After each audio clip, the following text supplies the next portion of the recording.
தருணங்களும் அழகானது தான். நாம் ரசிக்கிறோமா அப்படிங்கிறது தான் விஷயமே. நம்மளுக்கே தெரியாமல் நமக்குள்ளேயே நம்ம நிறைய விஷயங்கள் செஞ்சுருப்போம். அதை ரியலைஸ் பண்ணும்போது தான் நம்ம அவ்வளோ ஹாப்பியாக இருப்போம். அதை ரியலைஸ் பண்ணணும், ரசிக்கணும். இதுதான் வாழ்க்கையோட ஒரு பரிணாம வளர்ச்சி அப்படின்னு சொல்லலாம். என்ன அப்படின்னா, ரீசெண்டாக கோயில் போயிருந்தேன்.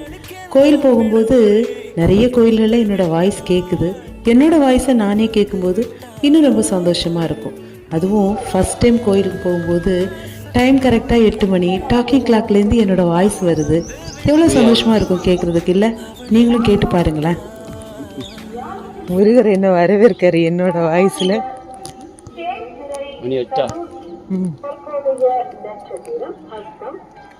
வாவ்,